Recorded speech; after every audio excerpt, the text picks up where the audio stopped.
জাইনাব বিনতে জাহাশ, নবী করিম সাল্লাল্লাহু আলাইহি সাল্লামের ফুফাতো বোন। ওনার ফুফু ছিলেন উমাইমা বিনতে আব্দুল মুত্তালিব। আব্দুল মুত্তালিবের মেয়ে উমাইমা, যিনি আলী রাদিয়াল্লাহু আনহু এবং নবী করিম সাল্লাল্লাহু আলাইহি সাল্লামের পিতা আবদুল্লাহ তাদের বোন। আর ওনাকে নবী করিম সাল্লাল্লাহু আলাইহি সাল্লাম বিয়ে দিয়েছিলেন ওনার নিজের খাদেম যায়েদ ইবনে হারিসা রাদিয়াল্লাহু আনহু। এখন যায়েদের সঙ্গে ওনার বিয়ে হলো। যায়েদ ইবনে হারিসা তিনি ইয়ামানের তাগলিব কবিলার একজন স্বাধীন মানুষ ছিলেন, কৃতদাস ছিলেন না। ইয়ং বয়সে তিনি যখন বনিমান এলাকায় কিছু লোককে দেখতে গিয়েছিলেন, ওই সময় একটি দুষ্কৃতিকারী দল, লুটেরার দল, যারা হঠাৎ করে আক্রমণ করে স্বাধীন মানুষকে গুম করে নিয়ে যেত, তারা হাইজ্যাক করে নিয়ে যেত, পরবর্তী পর্যায়ে তাদেরকে তারা গোলাম হিসাবে বিক্রি করে দিত। এরকম দুষ্কৃতিকারী কিছু লোক আরব সমাজে ছিল। তারা যায়েদকে, তিনি তখন ইয়াং বয়, একজন বালক, তাকে তারা এইভাবে অ্যাবডাক্ট করে হাইজ্যাক করে নিয়ে গেল। নিয়ে বিভিন্নভাবে বিক্রি করতে করতে তাকে হাকিম ইবনে হিজাম নামে একজন খরিদ করেছিলেন, যিনি খাদিজা রাদিয়াল্লাহু আনহার একান্ত আপনজন, ওনার কবিলার। ওনাকে তিনি হাকিম ইবনে হিজাম খরিদ করে খাদিজা রাদিয়াল্লাহু আনহাকে উপহার দিলেন, গিফট দিলেন, এই যায়েদকে যে তোমার জন্য আমি কিনে আনছি, একে তুমি তোমার কৃতদাস হিসাবে রাখো। তারপরে খাদিজা রাদিয়াল্লাহু আনহা নিকাহ হওয়ার পরে ওনার সাথে রাসূলুল্লাহ সাল্লাল্লাহু আলাইহি ওয়াসাল্লাম তিনি যায়েদকে বলেন, ইয়া রাসূলুল্লাহ, এই খাদেম যায়েদ, আপনি তাকে আপনার একদম খেদমত করার জন্য আমি তাকে ওয়াকফ করে দিলাম আপনার কাছে। এদিকে যায়েদকে যখন তারা নিয়ে আসে, হাইজ্যাক করে অ্যাবডাক্ট করে নিয়ে আসে, ওনার বয়স তখন মাত্র 8 বৎসর। এখন পিতা মাতার কাছে এই যায়েদকে হারিয়ে কেমন লেগেছে, অনেক কষ্ট হয়েছে। এবং তার পিতা হারিসা ইয়ামান থেকে এসে আরবের সব জায়গায় চক্কর মারতেন যে কোথায় আমার যায়েদকে পাওয়া যাবে।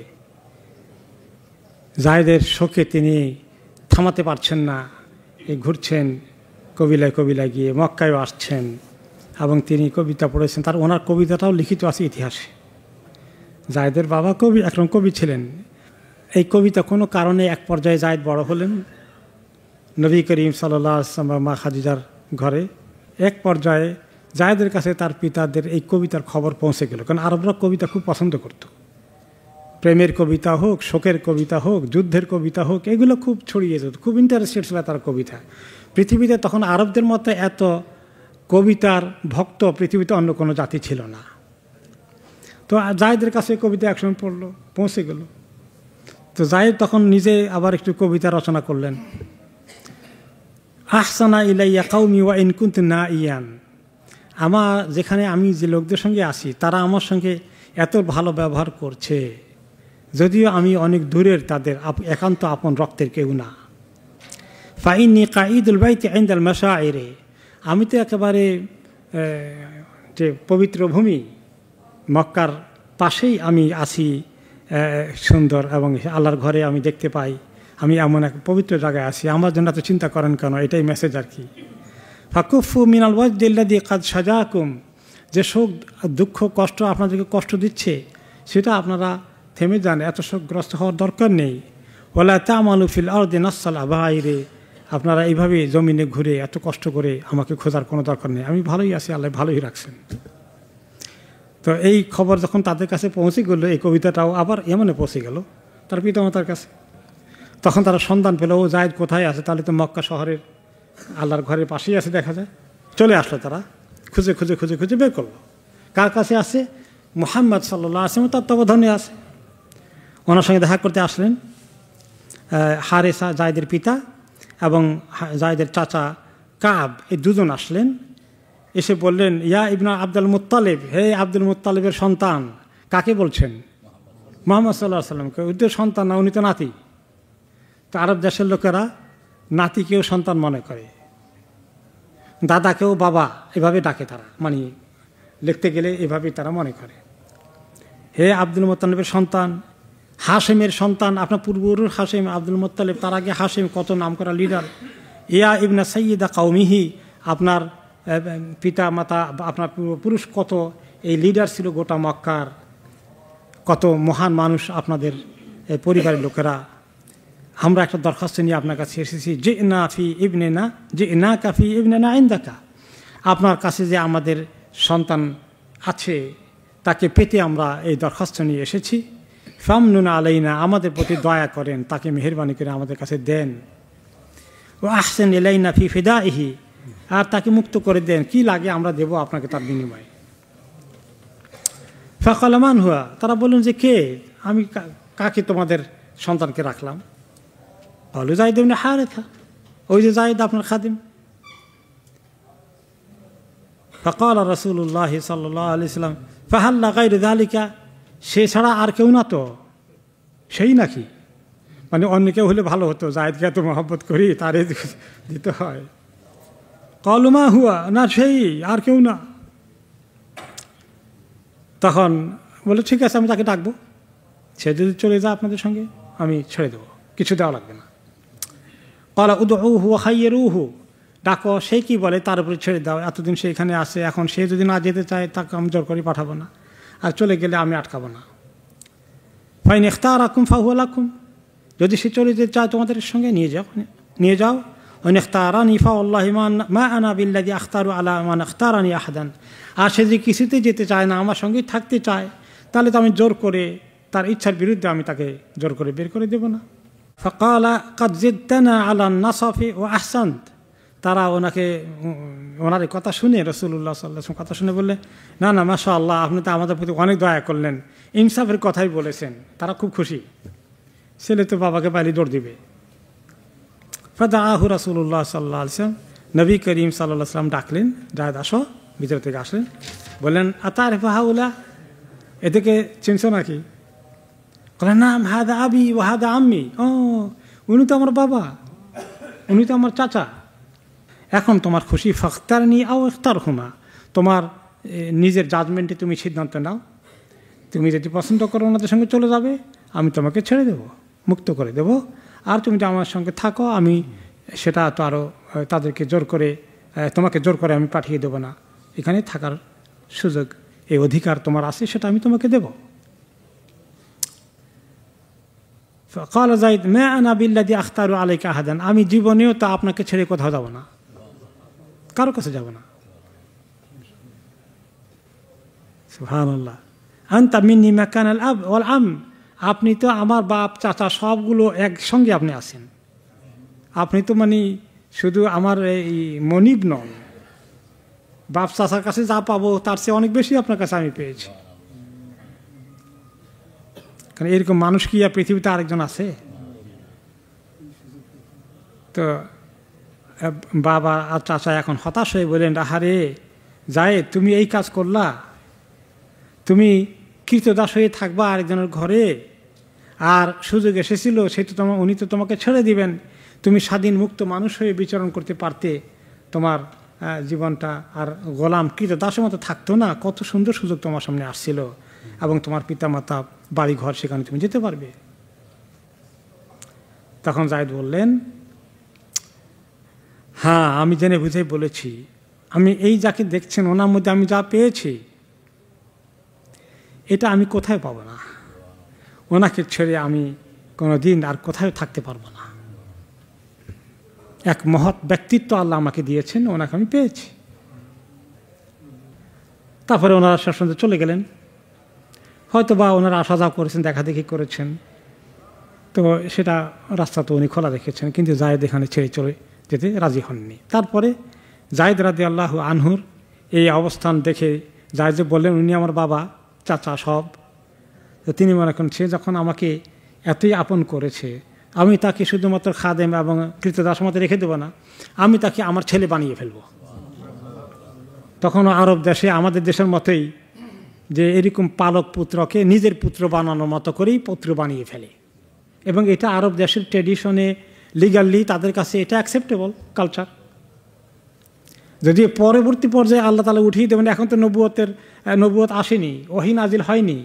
রাসূলুল্লাহ সাল্লাল্লাহু আলাইহি ওয়াসাল্লাম আরব দেশের প্রচলিত সমাজ ব্যবস্থা, প্রচলিত শরীয়ত ফলো করতেছেন, এখনও তো উনি নবী হননি, ওহী আসেনি।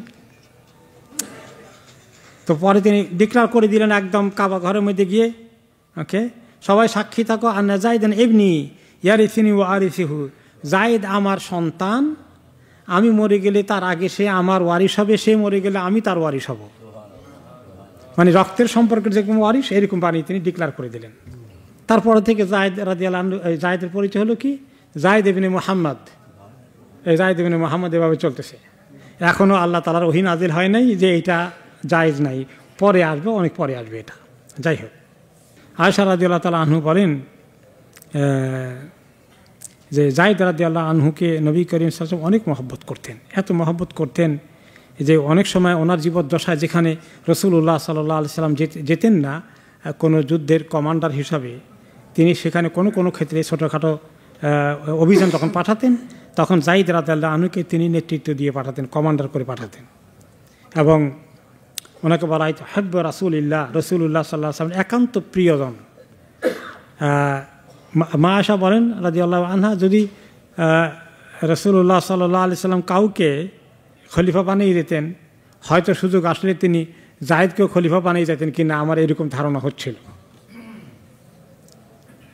এখন আসলো যে যায়েদ রাদিয়াল্লাহু আনহুকে তিনি শখ করে বিয়ে করালেন, ওনার বিয়ের প্রস্তাব দিলেন ওনার ফুফাতো বোন যায়নাব রাদিয়াল্লাহু আনহাকে, যিনি খুব সুন্দরী মাশাআল্লাহ ছিলেন, কোরাইশ বংশের সারাফাতি বংশের এই মহিলা, ওনার আপন ফুফাতো বোন যায়নাব বিনতে জাহাশ রাদিয়াল্লাহু আনহা। তো ওনাকে প্রস্তাব দেওয়ার পরে যায়নাব রাদিয়াল্লাহু আনহা তো কিছুতেই খুশি হলেন না, কারণ স্টিল যায়েদ তো কৃতদাস, যদিও যায়েদ ইবনে মুহাম্মদ আসলে কৃতদাস ছিলেন না, ওনার বাবা মা ছিল স্বাধীন মানুষ, মুক্ত স্বাধীন, কিন্তু ওনাকে অ্যাবডাক্ট করে হাইজ্যাক করে নিয়ে এসে তারা বিক্রি করে দিয়ে গোলাম বানালো। আসলে তো উনি সিলসিলার মধ্যে এবার বংশ পরম্পরাতে উনি কৃতদাস না। তিনি বললেন, প্রস্তাব দেওয়ার পরে যায়নাব রাদিয়াল্লাহু আনহা বললেন, ইয়া রাসূলুল্লাহ লা আরদাহু লিনাফসি, আমি তো তাকে গ্রহণ করতে পারছি না। তিনি বলে দিলেন, আমি তো তাকে গ্রহণ করতে পারছি না। নবী করিম সাল্লাল্লাহু আলাইহি ওয়াসাল্লাম বলেন, ওয়ালাকিনি আরদাহু লাকি, কিন্তু আমি তো তোমার জন্য পছন্দ করে ফেলেছি। এখন নবী করিম সাল্লাল্লাহু আলাইহি ওয়াসাল্লাম পছন্দ করা কোনো ক্ষেত্রে ব্যক্তিগত অপশন থাকে, কিন্তু কোনো ক্ষেত্রে এটা শরঈ মর্যাদা লাভ করে। যদি আল্লাহ তাআলার ইঙ্গিত থাকে, সেই ইঙ্গিতের কারণে তিনি বলে থাকেন এটা একটা ওয়াহী, এবং এটা মানা বিবাহ শাদীর ক্ষেত্রে হলেও মানতে বাধ্য। কারণ আল্লাহ তাআলা কি বলেছেন, তখন আল্লাহ তাআলা ওহী নাযিল করে দিলেন সূরা আহজাবের 36 নম্বর আয়াতে, সূরা আহজাবের 36 নম্বর আয়াতে, ওমা কানা লিমুমিনিন ওয়ালা মুমিনাতিন ইযা কাদাল্লাহু ওয়া রাসূলুহু আমরান আন ইয়াকুনা লাহুমুল খিয়ারাতু মিন আমরিহিম, যে কোনো মুমিন পুরুষ মহিলার কোনো অধিকার নাই, আল্লাহ এবং তার রাসূল যদি কোনো বিষয়ে ফয়সালা করে দেয়, তরিকা বলে দেয় এটার ফয়সালা কি হবে, কোনো ইঙ্গিত করেন, কোনো হুকুম দেন, তাহলে এখানে নিজস্ব চয়েসের কোনো অপশন আর থাকে না, কোনো মুমিনের থাকে না এটা। ওমা ইয়াসিল্লাহ ওয়া রাসূলাহ ফাকাদ দাল্লা দালালাম মুবিনা, যে ব্যক্তি আল্লাহ এবং তার রাসূলের কথা শুনবে না, সে অনেক গোমরাহের শিকার হবে। এই আয়াত নাজিল হওয়ার সঙ্গে সঙ্গেই ওনার ভাই আব্দুল্লাহ ইবনে জাহাশ, যায়নাবের ভাই, ওনার সঙ্গে আলাপ করলেন, যায়নাব দেখো আল্লাহ তাআলা তো আল্লাহ নবীর হুকুম মানতে বলেছে, এটা আল্লাহ তাআলার ইঙ্গিত হচ্ছে। আল্লাহ তাআলা একটা বড় ইঙ্গিত আছে এখানে। কি আল্লাহ তাআলা প্ল্যান করে ফেলেছেন যে যায়নাবকে দিয়ে যায়েদ রাদিয়াল্লাহু আনহুকে বিয়ে দিবেন, এরপরে ওনাকে দিয়ে তালাক করাবেন, এরপরে রাসূলুল্লাহ সাল্লাল্লাহু আলাইহি ওয়াসাল্লামকে যায়নাবকে বিয়ে শাদী দেওয়াবেন। এগুলো সব আল্লাহর পরিকল্পনা হয়ে আছে। কারণ বিরাট একটা আইনকে ভাঙবেন, শরীয়তের একটা আইন এই উসিলে আসবে দুনিয়ার মধ্যে মানুষের জন্যে, তার একটা প্রক্রিয়া লাগবে, একটা ঘটনা লাগবে।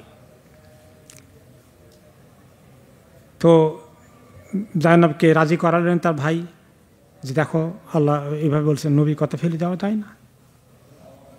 তো তখন তিনি বলেন যে ঠিক আছে, আর কি করা যায়, তিনি নিম রাজি হলেন। তো আসলেন, ভাই বলেন, ইয়া রাসূলুল্লাহ মুরনি বিমা শিতা কামা রাদাখাত যায়নাব লিযালিকা। তা আপনি ইয়া রাসূলুল্লাহ কি করতে হবে এখন বলেন? যায়নাব মোটামুটি রাজি হয়েছে, এভাবে বলেন জানাব রাজি হয়ে গেছে, যায়নাব মোটামুটি রাজি হয়েছে। নবী করিম সাল্লাল্লাহু আলাইহি ওয়াসাল্লাম বিয়ে শাদী করে দিলেন জায়নাবকে। তার এখানে একটা জিনিস আছে যে বিয়ে শাদীর মধ্যে আপনার ওরফ, বংশ বুনিয়াদের কাছাকাছি থাকা, যেটাকে কুফু বলা হয়, খুব বেশ কম না হওয়া, কাছাকাছি থাকা, এগুলো একটা জিনিস তো আছে। তো এইগুলো কনসিডার করলে যায়নাব রাদিয়াল্লাহু আনহার শান, স্ট্যাটাস জায়েদের তুলনায় তো হাই। তো এখন এটা হাই স্ট্যাটাসটা ঠিক আছে, কোনো কোনো সময় কনসিডারেবল হয়, কিন্তু যখন ইসলাম মজবুত থাকে তখন ওইটার স্ট্যাটাস আরও অনেক হাই। বংশের কৌলিন্য থেকে ইসলামের কৌলিন্য, ইসলামের স্ট্যাটাস অনেক হাই।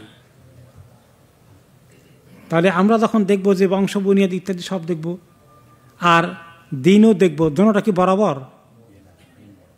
দুইটা প্রস্তাব আসছে আপনার মেয়ের জন্য, একটা এসেছে খুব উঁচু বংশের, চৌধুরী বংশ, এই সেই অনেক কিছু, কিন্তু দিনদারির অবস্থা কাহিল।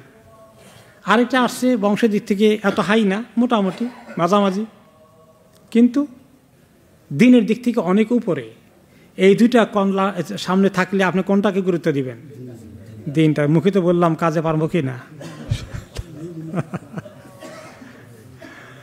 রাসূলুল্লাহ সাল্লাল্লাহু আলাইহি ওয়াসাল্লাম কি বলছেন? ফাযফার বিযাতি দিন তারবাত ইয়াদাক, দিন তার কি গুরুত্ব দাও, তাহলে তুমি কামিয়াব হবা।